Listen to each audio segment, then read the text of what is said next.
องกับบ่ฮู้เนาะเพราะว่าเฮาต้องเบิ่งใจบ่ไปก็บ่ฮอดเนาะ ท่านถ้าลองวาวนี่ก็ลองเบิ่งก่อนเนาะ ต้องลองได้ล่ะว่า คุยกันก่อนเราบ่แม่นเราบ่ ก็กลับไป ลองคุยก่อน แม่นแล้ว เอาล่ะคิดว่าลองไปไม่ว่าที่ช่วงของเสือนี่บ่ คิดไปท่านนะ คิดเล็กเกินน่ะ แต่ละคน ลองคบ พุดกระปูแล้วเนาะ ลองคบลองคุยไปก่อนเนาะ เรื่องชานางก็สิว่าจังซี่ถ้าพุดกระปูเนี่ยครับทำกระปูครบพอได้ในแม่นเพราะนั้นบ่ซื้อ อ้าว แม่นเพราะนั้นบ่มักเนาะ สบายดีหรือว่าสวัสดี FC หมดชูหมองชูบอนเด้อบ่ว่าในและต่างประเทศก็ยินดีเข้าสู่สบอนำพามอนอีกแล้วพี่น้องมื้อนี้ก็จะไปหาสาวนางคือเก่าคือเดิมพี่น้องเพราะว่าตู้พายเขาจะมาเล่นนำสาวนางพี่น้องมื้อนี้โอ้ยพี่น้องครั้งแรกที่ได้มาเจอตู้พายว่าเป็นจังได๋ตู้พายเฮาก็บ่เคยเห็นหน้าตู้พายได้ยินแต่เขาว่าตู้พายได้เมียเด็กพี่น้องมื้อนี้เฮาต้องไปเจอตู้พายจริงๆไป สาวนางกับตูพายเขาจะว่ากันจังไรพี่น้องเพราะว่าตูพายเขาตั้งใจว่ามาหาสาวนางตัวจริงพี่น้องเสียงจริงไปไม่ต้องศักษาเสียเวลาไปเบิ่งน้ำกันเลย ให้ไปรับสาวพายมาหาสาวนางโดยตรงอันนี้เนาะแม่ แม่นแล้วจะเห็นหน้าชานางอยู่เนาะ อ๋อเป็นไงพ่อเฒ่าห้ามบ่ มาเพราะว่า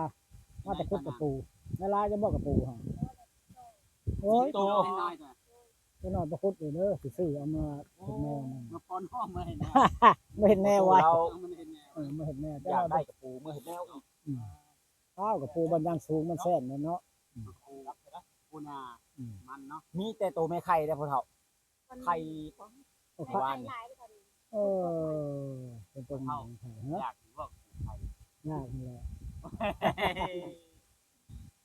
สาวนางคือคุดเอาแต่ตัวแม่ครับปูเอาอยู่บ่ เขาว่าบ่เอาโทษกรุบแล้วเนาะ เอาเยอะพ่อเฒ่าเอ้ย เอาจะบอก เอาเนาะ เอาไปขายเอาเบิ้ลเอาไปเลือก เออ นะฮะก็ไปมันนี่จะได้น้อยบ่ เรียกคุณกระโปวามาไปเล่นในกระโปนบ่ ไปเล่นซื้อ ขุดนำไปเล่นน้ำกันในทะเลบ่ แม่ไปทำกัน พอแล้ว ตั้งใจขุดไว้ไงเนาะ พ่อจะบ่ได้กระปู ไอ้ขุดตัวนึงก็ตาบอดชอบบ่าบ่นอนบ่ ว้าบอก แม่นบ่บ่นอน มาดีเนาะขยันเนาะ ก็จะบอก เป็นจังได๋พ่อตู้เป็นจังได๋บัดนี้มาสาวนาบัดนี้นะ บ่ได้เป็นอะไรแล้วเนาะ น้ำนี่ว่าสาวนาเนาะใจเนาะ มันก็ดีใจอยู่แต่งานไปงานมันนั่นแหละเนาะ บ่เคยเห็นมาครั้งแรกมา เกี่ยวก้อนน่ะบ่ผิดถ้านางหลายใจยาเลยเราอ่ะแม่นบ่ เวลาใจคือว่า ทุกคนเนาะ ถ้าแต่เราไปทำบ่ได้แต่ว่าจะเอาไปนอนแล้ว มันได้อย่างเดียวบ่ เนี่ยเราจะได้ดี เอาแบบไว้เนาะ เจ้า ที่เขาว่าคบกันก่อนเนาะ อืม เด็กติดแขนเท้า คุยกันก่อนลงกันก่อน แม่นจะพกกูจักไปด้วยกันเนาะ ก่อนใจฮ้อนเหมือนกันนะ ใช้ฮ้อนโพด ใครรู้จักกันก็เอาปุ๊บนี่เป็นคน คนเสียหายคือเจ้านางไปนะพอเห็นหน้าเลยนะเอา นั่นแหละบ่ได้เสียหายแล้วผู้ชายบ่ได้เสียหาย มีร้ายว่าจ่าย อ้าวผู้ชายเป็นผู้แต่ง ยิ่งเป็นผู้ได้เสียว่าเสียหายนะ เราว่ายังบ่ได้แต่งเลย อ้าวบัดนี้คือว่านั้นบ่รู้ เราสิเอาก่อนเราบ่ได้แต่งเลยว่ะทำลูกงานเนาะ แม่นแต่พ่อเจ้าว่าพอได้ยินจังซี่ยินบักเสี่ยวก่อนว่ามันจะแม่งความมันสาวนางอยู่เนาะก็ธรรมดาแหละ เอาก้อนแต่งเอาคันว่าแต่งก่อนเอามัน หักสิขอสิก่อนนั่นดอก เอาก่อนที่ก่อนน้ำหลัง โอ้มันก็รูปตายเลยนั่นน่ะเนาะแต่พอเราจะบอกเล่าว่าเจ้าว่าอีกอาทิตย์หนึงคือสิก่อนแม่นบ่แม่นก่อนเราบ่ได้เลย ได้จังมือแล้วเอาสมมติว่าถ้าลองข้าวเกียวด้วยแห้งก่อน อืม พอกนั่นหักนั่นพอกคืออันนี้ก่อนแล้ว ไว้เนาะทางไว้เนาะของตัวนึง บ่แล้ว ต้องเป็นหน่อยน่าจะพาสิบนั่นคือเนาะ แล้วบอกอาจจะมีแล้ว ว่าบ่มีก็จะได้ผมบ่เว้า เขาบอกแม่นี่มั้ง เอาสมมติว่าพอเราไพ่ถามค่าสินสอดค่าดอกไม่ทำเป็นประมาณเท่าไหร่ตาว่าเวนตุก้อนเด้ท้ายนี่มันตุก้อนเด้อนี่เด้อต้นหน้าเด้อสุดท้ายก็ คนละคนนั่นเองนะ ตู้พายบ่เคยตัวเคยต้มคนมา อ่า นี่ก็มันยิงแล้วสิตัวอ้าวเขามันยิงตัวเนาะ สิว่าแพงอยู่บ่ บ่แพงก็บ่มีแล้วตู้พายบ่มีคือบ่ก้อนนะ เอาสำหรับ จะมามีอยู่ธนาคารพุ่น บ่บ่มี เขาจะประกันว่า ทำได้ทำมา30 ล้าน ยืนในบ้านพวกเมื่อตาละวะเนี่ย พอพังกันเนาะแล้วก็พอพัง วั กัน น แน่ 10 ก็ ล้านไปให้ตาลงอีกเนาะ 30 ล้านก็สิเอาหมดเลยเนาะ เพื่อว่าพ่อตา อันเบิดมันก็เบิดแล้วเนาะ เครื่องบ่ยังก็ยังต่อเนาะบ่เป็นจังได๋ ก็ธรรมดาแหละ โตเนาะ อยู่ซ้ายก็คือกันเบิดกำลังเขาไล่อยู่เนาะบ้านนี้งัวตอนนั้นอยู่ที่นี้ถามของว่าคำว่า ทำบ่ฮอดบาทสลึง2สลึง นะคนบ่มีคือตู้พายนี่ แล้วแต่ฐานะ ตู้พายนี่มันบ่มีได้ ท้ายกับฐานะ อยู่ใน บ่ คน มี มา ได้ คัก เนาะ กันเนาะ เนาะ มันเบิดเลยเด้เขาตัวต้มบ่ล่ะเลยบ่มีหยังกับเบื่อแห้งนี่พอได้สู่อยู่พอได้แปลงอยู่รอกซ้ำเออนะ มันเป็นคำนะเอาได้ เออ คำปลอมนี่ซะอย่าได้ ไปสิเอาเนาะเอา นี่บ่สนาง เพราะว่าเป็นคำเลยคำปลอมเลยบ่เอาเด้อ เจ้าก็ห้างคอยก็ห้าง เฮ้ย ก็พอดีกันเนาะเอาซ้ำเจ้าซ้ำคอย เจ้าตาบข่อยตกตาบเจ้าก็ยังเหลือ2ตะลึงก็พอแล้วเอาซ้ำ จากบ้านนี่เดี๋ยวชมดึงแม่น เออ เครื่องกลางเนาะ เอ้า กลางเนาะ พากันตาบกั เพ น ราะว่ามันมีบทเรียนมาได้เนาะ มีเนาะ คนบ่มี จักไผแล้ว แต่ว่ามีเคยมีบทเรียนบ่ โอ้โหแปลว่ามันก็นักตึงแล้วเนาะ เออ มันจมหมดปีแล้ว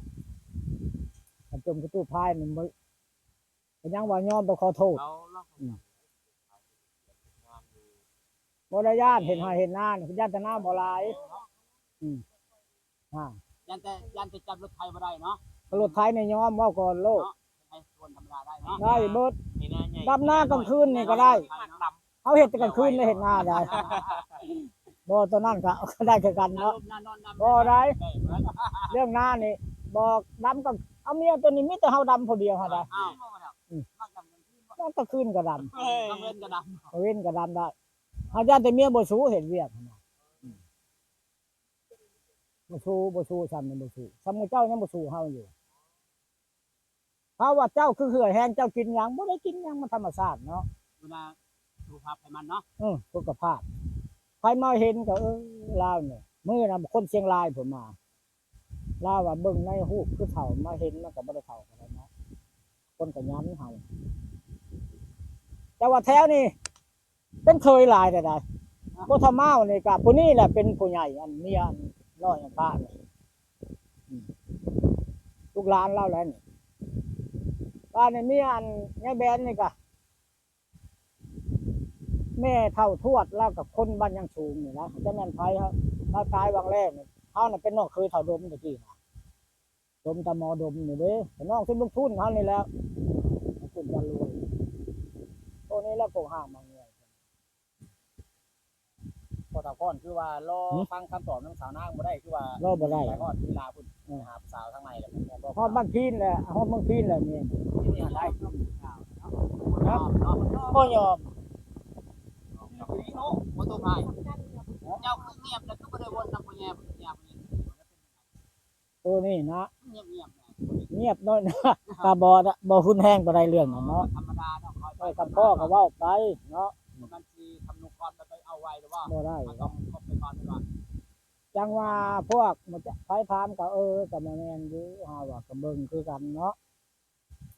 นางอันนั้นก็โทรจะนำหักบ่เขาจะว่าสิแต่งเมียให้ปีแล้วเฮาก็ยังบ่อันนั้นเนาะเรียกว่าบุญบ่ถึงจับกับเจ้าบ่พระเจ้าบ่คนนี้แน่เนาะ มันแม่นเนื้อคู่เฮาบ่ เรียกว่าบ่แม่นแล้วบ่มันแม่นนี่บ่ยากเนาะมันจองมาโลดเนาะ มันหักจองนั่นแหละ แม่น คาดได้บ่ฮอนเสียบ่ฮานเพราะว่าคาดได้บ่ฮอนเสียเนาะคาดไปเมียบ่ฮอนห้างคนว่าแม่นบ่คาดจะได้บินมาคือนกเจ้าท่านบ่คาดจะได้สิบินเจอจุดนี้เด้อชาวนางเด้อ มาแล้วนี่นะทุกท่าน บินมาแล้ว จากวันเนื้อคู่มันนี่จะได้พอชนะ จังว่าแล้วเนาะ คือกันอยู่หน่อยหนึ่งเนาะ คือ เอ มันก็จอยๆคือกันว่า จอยก็คือกัน จำแล้วน้ำไปได้พ่อแม่ อืมคือกันอยู่หน่อย ตานางมันก็แต่งตัวงามงามเอาของ งามเลยเนาะ น้ำใส่แล้วมันตานางมันภาคขึ้นยังไงบางทีพันห้างมาได้ อืม ก็ไปใจอย่างที่ใต้พันห้างที่ฟาดหายตานางตอนนี้ละอ้วนกินเขาแซ่บนอนหลับคนว่าโอ้ย แล้วไหนก็นะกูฟ้องอยู่ที่หา กินไปข้าวเช้าเพราะมันยากเลยแล้ววะจะว่า ยั จะ งไงก็ได้นะว่า ประมาณไหนก็ได้บ่บ่กัดอายุบ่ ว่าสิเขาหักจริงละว่า ใจ งามที่ว่าคนดังนะ ยาก ตลอดเนาะ แล้วก็ ถ้า คน เราไพ่นี่พ่อสิได้อยู่บ่ แล้วก็คนบ่องค์บ่อวดเนาะ โอเคจะว่าบ่ลอยเนี่ยมาตัวแล้วอ่ะ บ่ลอยกัน ถ้าว่าลอยเนี่ยมาหานี่ได้บ่เท่านั้นถ้าลอยเนี่ยมาหาทุกคน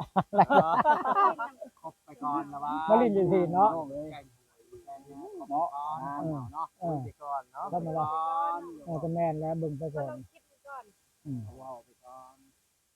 พี่น้องเบิ่งคือว่าไปคุยกันไปก่อน มอง เบิ่ง ได้ คือ เนาะ ดูก่อนอะไร ไว้ ลองคิด เนาะ ดูก่อน ครบไปก่อนเรายังบ่มีคำตอบง่ายไป แม่น เด็กเราไพ่แล้วก็บ่เป็นคนใจฮ้อนใจนั่น ๆ เนาะ น้อยอืม พอพูดคุยกันก่อนเอาเบอร์เบอร์โทรกันแล้วติดต่อหากันแล้ว อืม โอ้ล้มกัน แม่น แล้วมักคักหรือว่าก็สึกข้อกันกะว่ากันเนาะพ่อเนาะ อืม ตัดสินสอด ไม่ใช่ว่าปุบปับตลอดเนาะสนามมันบ่ได้นั่นน่ะเนาะ ยันว่าใจหอม บ่ได้บ่ฮ้อนนะกินฮ้อนหลายมันก็ลวกปากแล้ววะเนาะหักนานๆแล้วมันจะอยู่มันกันนานได้อืม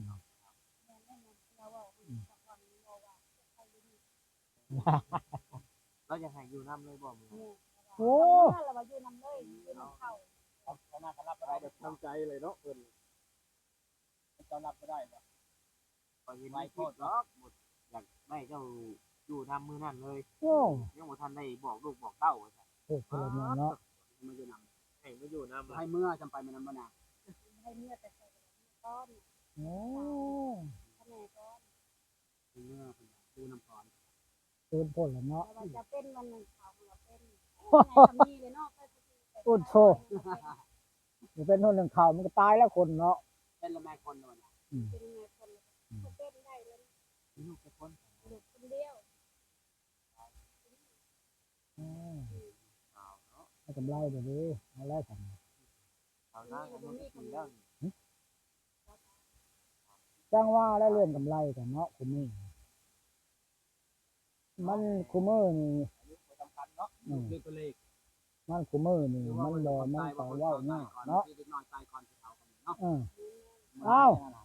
หลายได้คืออันว่าคนญาติกินเนี่ยอุตสาบันโนน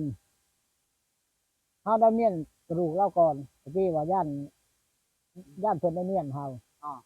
เฮากับเล่าเสียเฮายังอยู่ใต้ผมอยู่อัตตปือเฮาก็มาส่งสการนะบ้านในน้องชายเมียนั่นแหละมีแต่ว่า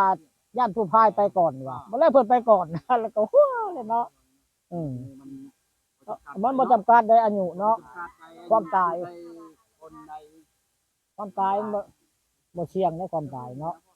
ได้เห็นแต่ในโทรศัพท์แหละมานี่คือแรก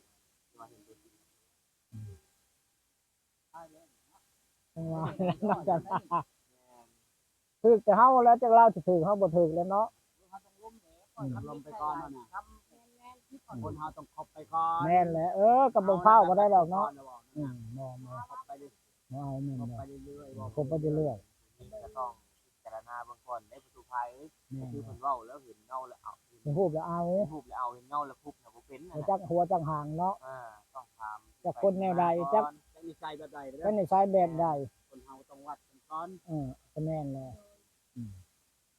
ถ้าเฮาก็คิดคือกัน ว่าตู้พายเอาเจ้านางรถปุ๊บปั๊บก็ยังบ่ฮู้จักนิสัยเจ้านางแม่นว่า ยังแหละ เจ้านางเบิ่งหน้าตาก็งามอยู่นะนิสัยเราจะเป็นจังไดเนาะ ธรรมดา สิ แล้ว ไป เนาะ อะไรเก่งงอนเป็นผู้ชายไปแต่นำผู้ชายจะสิรับได้บ่ บ่เอาแล้วแม่นเนาะ อันนี้คือกันเลยเนาะ เคย เอา ถาม ว่าพื้นเอาก็ว่าพื้นใช่หรือว่าพื้นเนาะโดยทุกคนเป็นแบบเงียบๆนี่ เขา ก็ ไปบุญเขาไปได้อยู่ บุญบ้านไปเด้อจ้ะไปบ่ กินลาบกินเสียนน่ะ ว่าสิไปเว้าในนั้นเลย ยังบ่มีรถเนาะ บ่มีจะให้พระเจ้ามาเอาดอก ไปนี่ไปเที่ยว ลำเรื่องบัก ไป ใหญ่ แล้วตัวพายครับ ๆไปลำเรื่องซั่นได้ กินลาบงัวอยู่เรือนเรานะบ่ กินดูแล้วเอาละ1,000แล้ว ไปเอางัวไว้ตัวหนึง อันนี้เลยคันเนาะ ก็ดีแล้วกินแล้วนะโอ้ย กระดูกมันจะไปเซ็งมาละ ไปกินกระดูกได้ กินกระดูกมันก็หวานมันก็บ่นั่นแล้วเนาะ กระดูกมาจะ อ๋อบ่ได้ช่วยแล้วเนาะจะให้ก็มาเอาแต่เด็กเนาะ บ่นอมพาไป ให้ได้ให้มานอมก็ได้ให้ไผ ก ก็ ระดู ได้ กคนมากระดูกได้แกงกระดูกคนมักแกงกระดูก ตัวพระเจ้าบ่ยากหรอกไปเบิ่งกันเนาะบ่แม่นว่าสิเล่เกนั่งจังว่าบ่เห็นบ่อัน ไปเบิ่งเพื่อนเบิ่งการถือโอกาสเบิ่งกันเลยได้นี่เอาไปดินไปหัว ไปบุญเนาะให้ ล บุ ง ญ ก่อนมาเมือนเนาะ มันสิเป็นแนวใดเอาข้าวน้ำน่ะพอได้กินเพื่อนซ่านน่ะบ่มีเฮากำลังสิย้อมั่างก็หั่นแต่ว่าแล้วนี่ก็ยังสิลงไปใต้ที่ ไปเฮ็ดงานบ่ สิไปเก็บหมักจองเขาจะสิทันบ่ทันอย่างนั้นมันเฮิงตูถ้าบ่ได้ก็19 ล้านก็ได้มึงเอาเฮือน งานนะ ว่าตรงๆกันนะ โยบ้างมาแล้วอยู่ในอัญญะอยู่หั่นเนาะแล้วบุญพุ่นแหล้วก็สิได้ไป มึงจะทำบุญอ่ะ วันที่11บ่ได้ก็อย่าวันที่11 วันยัง ข้าวบนแวะ เลิกคนแต่นี่วันที่9เลิกคนแต่เลิกคือมื้อนี้10แล้วแม่10เพิ่นสิเปลี่ยนโลก ไปบ่ บ่อันนี้พาป่ามาจากกรุงเทพมันมีลำเรื่อง แทนเลยกันแทน คักนั่นแหละแต่คนแต่นบางไผเลิกคนแต่นแม่นโลดต่อไปเลยเอาเลยแหละ ไปปีนี้ไประบบทงมาปีนี้ แม่นเลย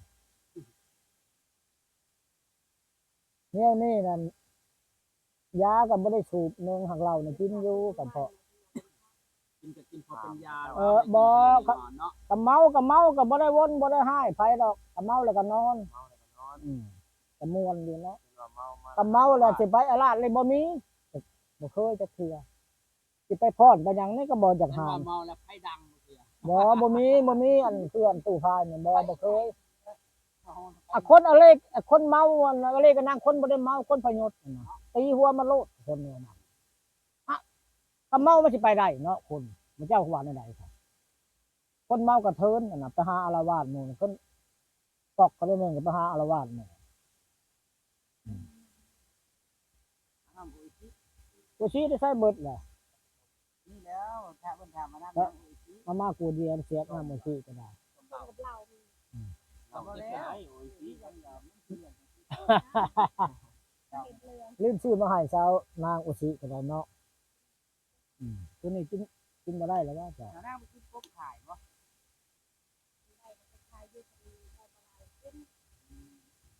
ผู้ดิฟูเนาะตลาดขายเนาะ พุทธบูชาวัน ได้เท่าไรวันนี่น่ะ อาทิตย์ โอ้บ่วัน หลายคนเอาบ่เต็มขุ ผ่าน ถ้าไปเจอหนึ่งได้งานไปเขา ดูหาหมด โลเช้า ที่พูดทำไมพูดแบบไหนจะปูถึงละโลนี่ดินกระแสเนาะ ถ้ามันทำบุญมันเก็บมันค่ำ กินน้ำ เมื่อ ข้าว นึงได้จากโล เลยบ่3 โล โอ้ ตั้งใจคูดตั้งใจคูดหันนะ บ่จอบพุ่นบ่จักกระดับ มันตั้งใจคูดหันอัดได้ เก็บได้กระต้อนยากๆแล้วเนาะ